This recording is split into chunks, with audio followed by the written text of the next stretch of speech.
தன்னை வென்று தினம் காதல் செய்யவா நாகமணி தேடி என் ஜீவன் இங்கு வாடுதே சொந்தங்களை நாடி உயிர் தேடி ஓடுதே பூமிக்கு வந்த நிலவு பிறவீது சாபமா கடமையை தாண்டும் உறவு மனமிளகிடுமா எந்த நெஞ்சில் பஞ்சம் வஞ்சம் நஞ்சே மிஞ்சும் உடல் வேறு வேறாகி உயிரை தந்தவளே நானே நாகம் நானே தந்தவளே நானே நாகம் நானே. ஏங்க என்ன வேலை பண்ணீங்க நீங்க? ஏதோ பெருசா வாய்க்கிழிய பேசுனீங்க. சரோஜாவை பாம்பு கடிச்சிடும், அவ செத்துடுவா அப்படி இப்படின்னு சொன்னீங்க. அவ எதுவுமே நடக்காத மாதிரி ரூம்ல இருந்து வரா? சான்ஸே இல்ல. எனக்கு தெரிஞ்ச வரைக்கும் அந்த காளிங்க சர்ப்பம் அவளை கடிச்சே இருக்கும். அநேகமா அவளுக்கு அது தெரிஞ்சிருக்காது. அதான் நிம்மதியா இப்படி நடந்து போறா. பொறுமையா இரு, அதோட எஃபெக்ட் என்னன்னு இன்னும் கொஞ்ச நேரத்துல உனக்கு தெரிஞ்சிடும். ஏங்க என்ன பேசுறேன்னு யோசிச்சுதான் பேசுறீங்களா? காளிங்க சர்ப்பம் கடிச்சா 5ல இருந்து 10 நிமிஷத்துக்குள்ள செத்து போயிடுவாங்க. அந்த பாம்பு குடிக்கிறவன் காளிங்க சர்ப்பம் சொல்லிக்கிட்டு ஏதோ தண்ணி பாம்பை கொண்டு வந்து விட்டு இருப்பான்.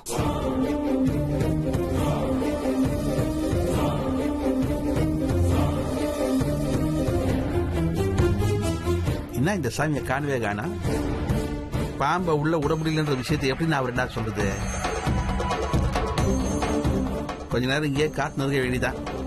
ஏன் நான் விட்ட பாம்பை உள்ள கடிக்கலன்னு என்ன கேள்வி கேட்க அங்க வருவார்ல.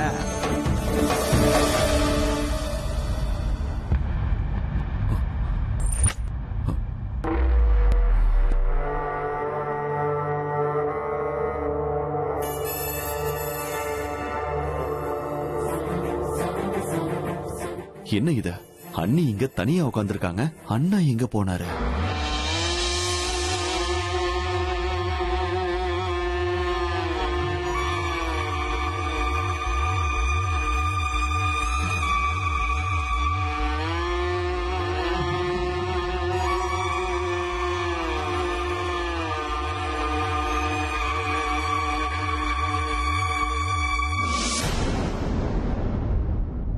என்ன நீ தூங்காம இருக்கீங்க? இல்ல ருத்ரா, நான் ஏதோ யோசிச்சுட்டு உட்கார்ந்துட்டு இருக்கேன். கவலை இருக்கிற மனசுக்கு தூக்கம் எப்படி வரும் சொல்லு? எங்க நீ அண்ணாவை காணோம்? இந்த நேரத்துல எங்க போனாரு? அவர் வேற எங்க போவாரு? அவரோட ஸ்டடி ரூம்ல இருக்காரு. ஸ்டடி ரூம்ல இருக்காரா? அதுவும் இந்த நேரத்துலயா? அது என்னமோ எனக்கு தெரியல ருத்ரா. கேட்டா நான் படிச்சுட்டு வரேன்னு சொல்றாரு. அப்படி என்னத்தை தான் படிக்கிறாரோ எனக்கு ஒண்ணும் புரிய மாட்டேங்குது. என்ன நீ இது? இப்பெல்லாம் புத்தகத்து மேல பைத்தியம் ஆயிட்டாரா என்ன? எவ்வளவு நாளா இப்படி இருக்காரு? கொஞ்ச நாளாவே இப்படிதான் இருக்காரு. உங்க அண்ணன் நாள் தவறாம ஸ்டடி ரூம்ல போய் உட்கார்ந்துக்கிறாரு. விடியற வரைக்கும் அந்த ரூமை விட்டு வெளியில வர்றதில்ல. அங்கேயே படிச்சுக்கிட்டு உட்கார்ந்துருக்காரு. அப்படியா?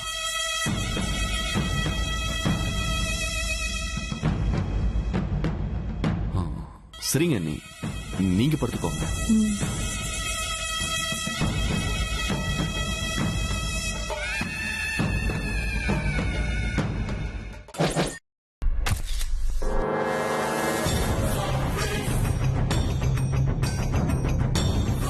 அப்படின்னா அண்ணன் என்கிட்ட ஏதோ ஒரு விஷயத்த மறைக்கிறாரு. என்னவா இருக்கும்? கொஞ்ச நாளாவே அவருடைய நடவடிக்கை, பேச்சு எல்லாமே மாறி இருக்க. ஓவர் கான்பிடன்ஸ் வேற வந்திருக்க. முன்ன மாதிரி யார்கிட்டயும் மனசு விட்டு பேசுறதே இல்ல. குடும்பத்தோட கலகலன்னு இருக்கிறதே இல்ல. சேலஞ்ச் பண்ணி அந்த டெண்டரை பிடிச்சதுல இருந்து அண்ணன் இப்படிதான் இருக்காரு. ஆனா இதுக்கு முன்னாடி அண்ணன் இப்படி கிடையாது. கொஞ்ச நாளாதான் அண்ணன் இப்படி ரிசர்வ்டா இருக்கான். அவன் இப்படி ஆகிறதுக்கு வேற ஏதோ ஒரு காரணம் இருக்கணும். அது என்னன்னு கண்டுபிடிச்சே தீரணும். எஸ், கண்டுபிடிச்சே தீருவேன்.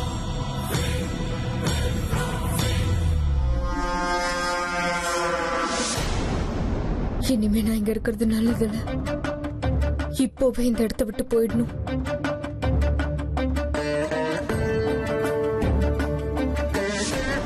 அமிர்தா, எங்க கிளம்பிட்ட? அது இது என்னது கையில? இது அம்மாவோட ஞாபகம் வந்துச்சு, அதான். அமிர்தா, வா இங்க. ஒரு நிமிஷம் வா, சொல்றேன். இது இங்க வை. வெய்மா உட்கார். இத பாரு அமர்தா, நீ தனியா இருந்தேன்னா தேவையில்லாத யோசனை எல்லாம் உனக்கு வரும். சில விஷயங்களை மறக்கணும்னு முயற்சி பண்ணாலும் திரும்ப திரும்ப அது உன்னை வந்து தொந்தரவு பண்ணும். அதனால இந்த மாதிரி நேரத்துல நீ தனியா இருக்கிறது நல்லது. நீ தனிமையில இருக்க இருக்க அப்பா அம்மா ஞாபகம் வந்துகிட்டே இருக்கும். எத்தனை நாளைக்கு தான் இன்னும் அவங்களே நினைச்சுக்கிட்டு இருப்பாங்க. இதோ பாரு அமர்தா, உங்க அப்பா அம்மா மேல நீ எவ்வளவு பாசமா இருக்கன்னு எனக்கு நல்லா புரியுது. ஆனா அதே பாசம் உன்னோட வருங்கால வாழ்க்கைக்கு பிரச்சனையா ஆயிடக்கூடாது இல்லையா? உங்க அப்பா அம்மா நீ வாழ்க்கையில நல்லா இருக்கணும் தானே ஆசைப்பட்டாங்க. அப்படி இருக்கும்போது அவங்க சந்தோஷப்படுற மாதிரி நீ வாழ்ந்து காட்டணும் இல்லையா? ஏன் சொல்றேன்னா அவங்க மேல இருந்து உன்னை பாத்துக்கிட்டு தான் இருக்காங்க.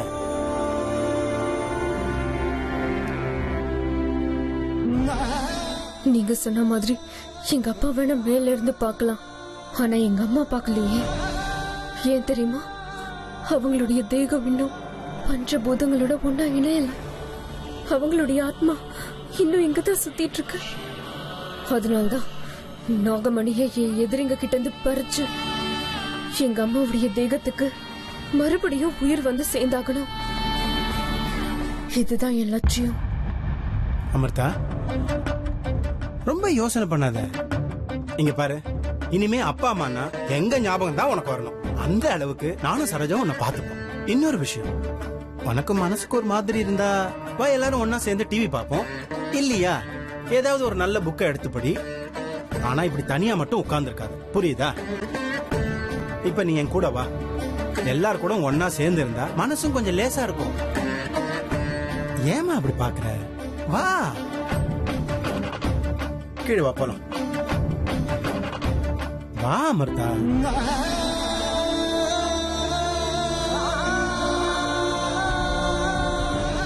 நீங்க என் மேல எவ்வளவு பாசம் வச்சாலும் எவ்வளவு அன்பை பொழிஞ்சாலும் எனக்கு நான் பழி வாங்குறது தான் முக்கியமே தவிர மனுஷங்களோட எந்த ஒரு பந்தமும் எனக்கு முக்கியம் இல்லை.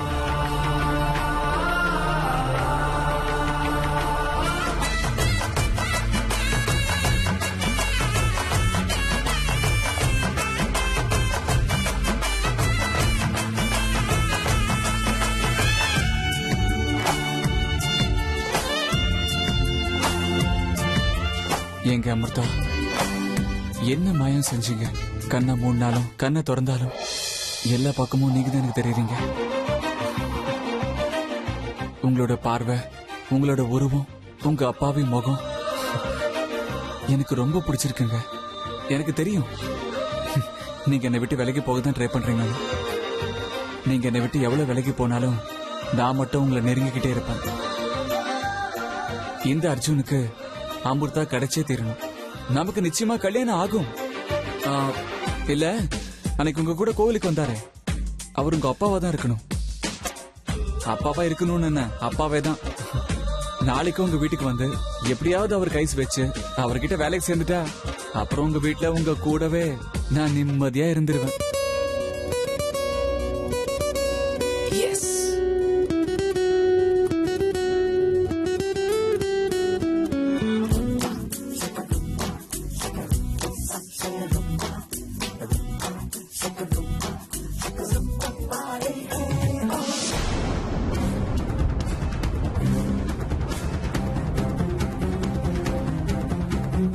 யோ பாம்பாட்டி, இங்க உட்கார்ந்து என்னையா பண்ற? ஏயா வேலை முடிக்கிறேன்னு பணத்தை வாங்கினல, ஒழுங்கா வேலை முடிக்கலன்னா எப்படி சொல்லு? ஏயா ஜன்னல பாம்பு விடல? சாமி அங்க பாருங்க, முதல்ல திரும்பி அங்க பாருங்க சாமி.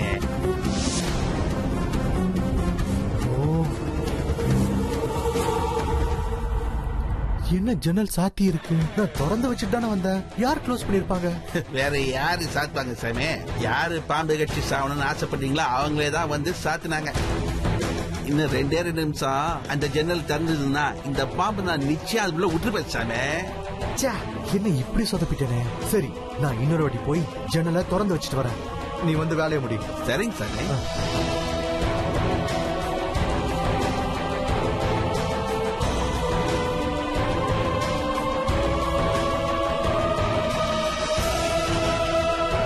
என்னங்க என்ன ஆச்சு இப்போ? ஏன் பாம்பாட்டி பாம்ப உள்ள விடலையா? கரெக்டா அவன் பாம்பு விடுற நேரத்துல சரோஜா ஜன்னல சாத்திட்டு வந்திருக்கா. அதான் பாம்பை உள்ள விட முடியலன்னு சொன்னான். ச்சே, கடைசி நேரத்துல எல்லாம் பாழாயிடுச்சு. இப்ப என்னங்க பண்றது? நீ ஒண்ணும் கவலைப்படாத. நானே போய் அந்த ரூம் ஜன்னலை மறுபடியும் திறந்து வச்சுட்டு வரேன். அதுக்கப்புறமா நீ எப்படியாவது சரோஜாவை ரூம்குள்ள போற மாதிரி பண்ணிடு. சரோஜாவை மறுபடியும் அந்த ரூம்குள்ள போகிற மாதிரி பண்ணணுமா? சரி சரி, அதுக்கு ஏதாவது நான் ஏற்பாடு பண்ணிக்கிறேன். நீங்க தயவு செஞ்சு யார் கண்ணிலையும் படாம முதல்ல அந்த ரூமுக்கு போய் ஜன்னலை திறந்துட்டு வாங்க. சரி சரி, நீ போ நீ போ.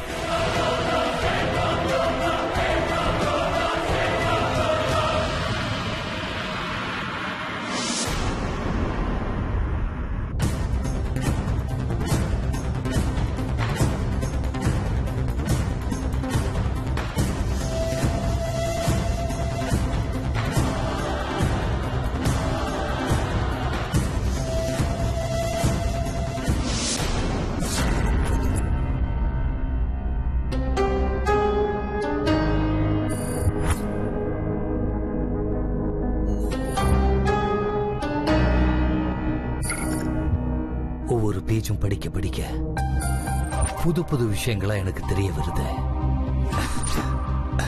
இவ்வளவு விசேஷங்கள் உள்ள நாகமணி என் கையில இருக்குன்னா நான் எதுக்காக மத்தவங்க பேச்சு கேட்கணும்? இனிமே எனக்கு சமமா என் முன்னாடி நிக்க இந்த உலகத்தில் யாருமே இல்லை.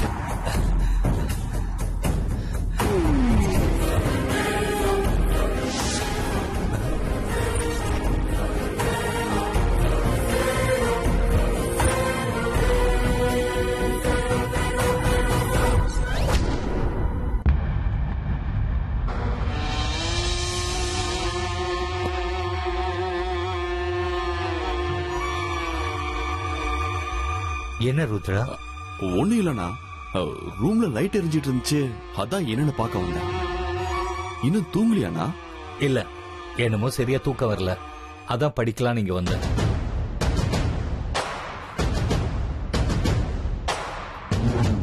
என்ன படிச்சிட்டு இருக்க?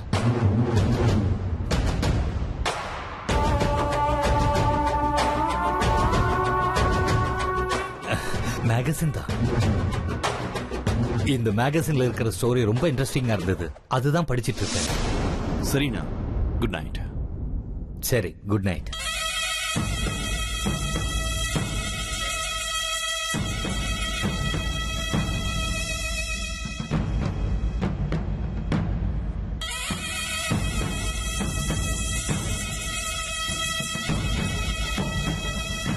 என்ன ருத்ரா பாத்துக்கிட்டு இருக்க? ஒண்ணு இல்லனா. சரி, போய் படுத்துக்கோ. சரிண்ணா.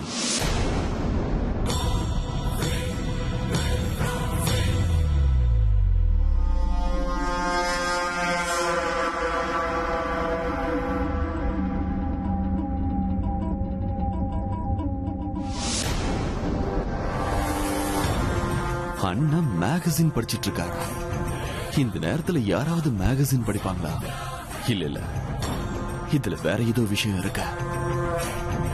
ஆஃப்டர் ஆல், ஒரு மேகசின் படிக்கிறதுக்காக யாராவது இந்நேரத்துக்கு இங்க வந்து உட்காருவாங்களா? என்ன விஷயம்னு நான் கண்டுபிடிச்சே ஆகணும். அதுவும் இன்னைக்கு கண்டுபிடிச்சே தீருவேன்.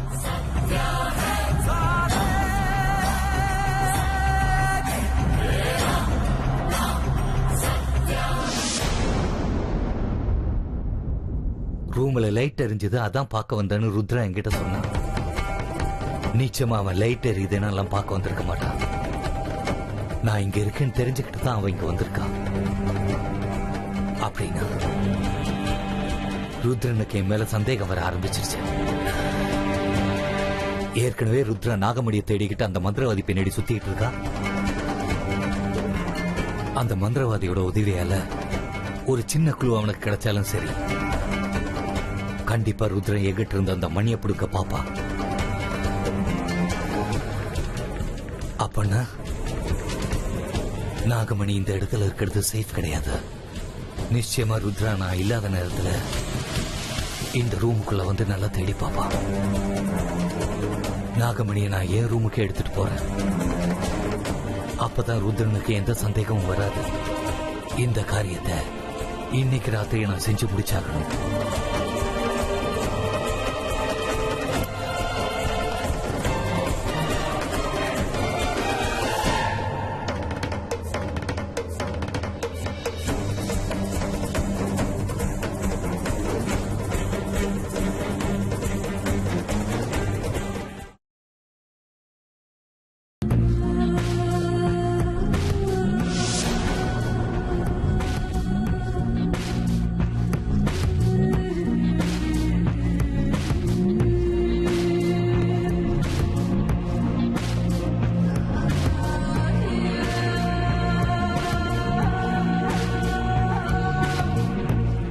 சரோஜா, இந்த புடவையை வாங்கிக்கோ. அத்தை, இப்ப எதுக்கு எனக்கு இது கொடுக்குறீங்க? அப்படியெல்லாம் சொல்லாத சரோஜா. தாயாகணுங்கிற உன்னோட ஆசைய அமிர்தாவை தத்தெடுக்கிறது மூலமா அந்த ஆண்டவன் நிறைவேற்றிக்கிட்டு இருக்கான். நாளைக்கு தத்தெடுக்கிற பூஜை நடக்கும்ல, அப்ப இந்த புடவை கட்டிக்கோ. வாங்கிக்கோ, வேண்டான்னு சொல்லாத, இது என்னோட ஆசை.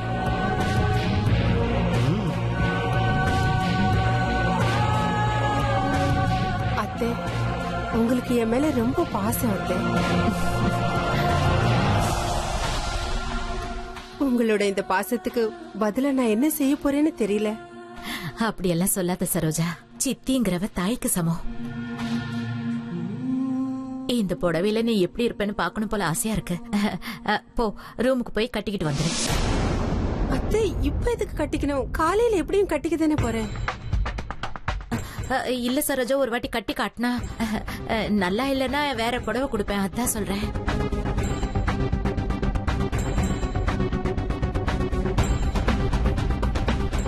அது இல்ல அத்தை, அது ரோஜா, சின்னம்மா அவ்வளவு ஆசையா கட்டிக்கிட்டு வான்னு சொல்றாங்க. போய் கட்டிக்கிட்டு தான் வாயேன். இந்த புடவையில நீ எப்படி இருப்பேன்னு அவங்களும் ஒரு வாட்டி பார்க்கட்டும், சந்தோஷப்படட்டும். சரிங்க.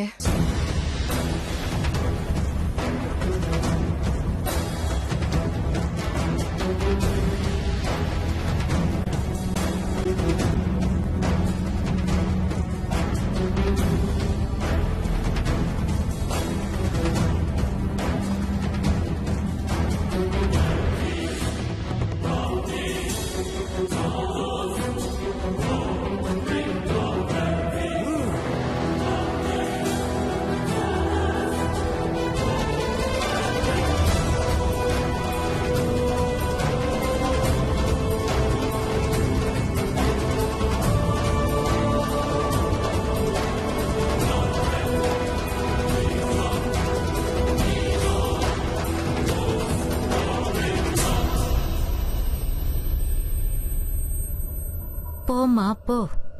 இப்ப நீ இந்த புடவைய கட்டிக்கிறது அமிர்தாவை தத்தெடுத்து தாயாக போகிற சந்தோஷத்துக்கு இல்ல, சாகரத்துக்காக. உனக்கு ஒரு விஷயம் தெரியுமா? சாகர நேரத்துல காஸ்ட்லியான புடவை கட்டிக்கிட்டு சாகர முதல் ஆளு நீதான். இன்னியோட உன்னோட சாப்டர் க்ளோஸ். அமிர்தா, நாளைக்கு கோர்ட்ல இருந்து வரும்போது உனக்கு என்னெல்லாம் தேவைப்படும் சொல்லு, வரும்போது வாங்கிட்டு வந்துடலாம். மொத்தத்துல நீ சந்தோஷமா இருக்கணும்.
அண்ணனோட ரூம் லாக் ஆயிருக்குன்னா அவன் படுத்திருக்கான்னு அர்த்தம். இப்ப போய் நான் ஸ்டடி ரூம்ல தேடுறேன், நிச்சயம் அங்க ஏதாவது கிடைக்கலாம்.